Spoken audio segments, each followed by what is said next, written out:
You're watching E.T.N, where we don't do news, we just talk entertainment. Share and subscribe.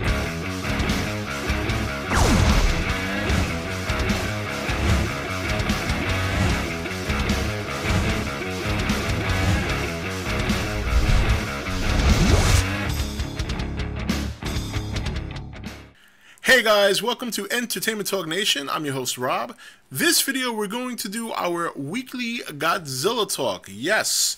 So this time I want to discuss where the 2014 movie ranks in my top 5.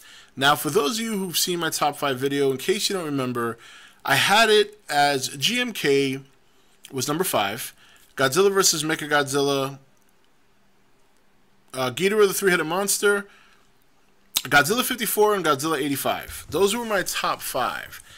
So where does 2014 fit in there? Who gets bumped out of the top 5 list to make room for 2014? Because yes, I do think it's one of the top 5 Godzilla movies ever made, in my opinion. So after giving it some thought, obviously before the video, I think I'm going to be bumping GMK out of the list. I'm going to be moving down Godzilla vs. Mechagodzilla to number 5, Ghidorah the Three-Headed Monster to number 4, and I'm going to be putting Godzilla 2014 as my number 3 movie of all time. Number 2 still remains the original 1954 Gojira, and number 1 still remains Godzilla 84. That one will always be my favorite because I thought they did a phenomenal job with the suit. At the time it was done, I thought it was very ahead of the time, because I really think that suit and that animatronic version of Godzilla, I think that could hold up in a movie now. I think if they would have pulled that suit out and that animatronic big like robot version of it out and put it in the movie now, clean it up, make it look good, I think it'll be fine. I think it'll look just as good as some of the other suits they've had. The reason the 2014 movie is number 3 and not number 1 or number 2 is because it has, I mean, all movies have flaws, yes, but it pretty much, I don't want to say copies because it's not a carbon copy, but it takes the likeness, I believe, in my opinion, of the first 2 movies. So while it's original in some aspect in terms of the story, the way it was done, the steps it followed were not. Those were done already. Those were done in these 2 movies. So that's one of the reasons why it's not in the top 2. Because it's an American version with their format. If you get what I mean, they use that format of not seeing too much of Godzilla throughout the movie, and you see more of him at the end. And a lot of the people argue, oh well, Jaws did that. I mean, yeah, Gareth.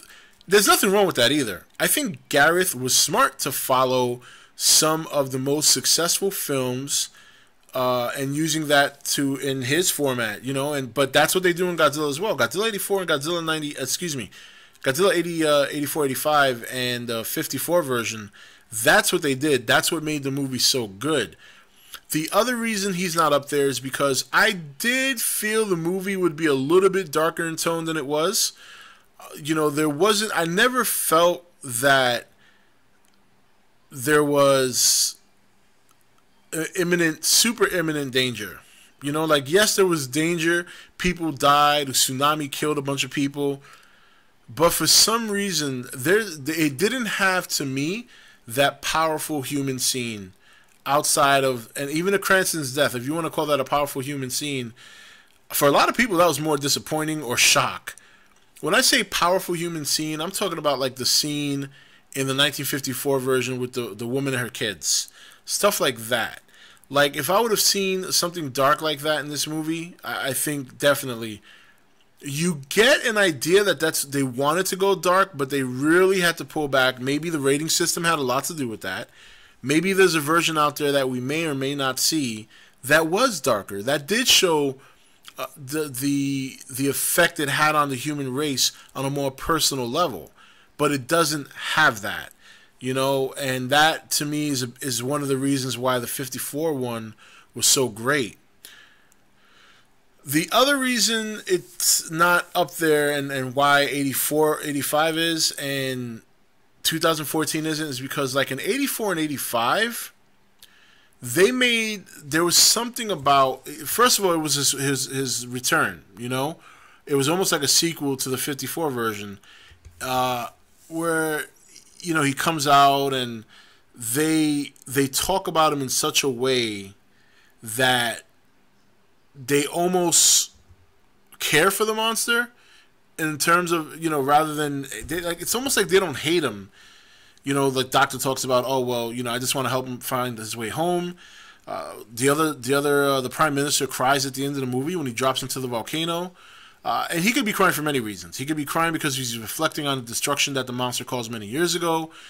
He could be crying because of the value, the sentimental value it has in terms of, you know, nuclear power, nuclear energy, and stuff like that. And that's not to say that you should feel those in 2014. You can't, because it's the first movie. The way they're doing it, the way it was set up, it was the first movie of its kind. So that has its advantage, but it also plays to its disadvantage in my personal feelings when I'm comparing it to those two other movies. It's probably, in my opinion, the #1 versus Godzilla movie of all time. If I had to put a list of Godzilla versus, it would be #1, because you saw him do things in this movie that he's never done before. Okay? The kiss of death, I mean, that alone in and of itself, the way he reacted towards the humans, which is no reaction at all. That's one thing I gotta say that I like a lot more than any other Godzilla movies, is that he did not even regard humans. You know, where in Godzilla 54 he almost seemed hell-bent on destroying Tokyo. Same thing in the 85 movie, where in this movie he was set on destroying the Muto. He didn't care about the humans. If he knocked over a building, oops, I'm sorry. If he didn't come back around, and that I like. No Godzilla movie has as much of a realistic element as the 2014 movie.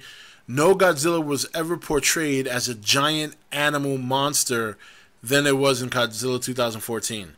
This Godzilla that we saw this year is an animal that has a purpose, where the other Godzilla movies, his purpose was destroying Tokyo, and destroying Tokyo, and destroying Tokyo, and fighting other monsters. And that's fun.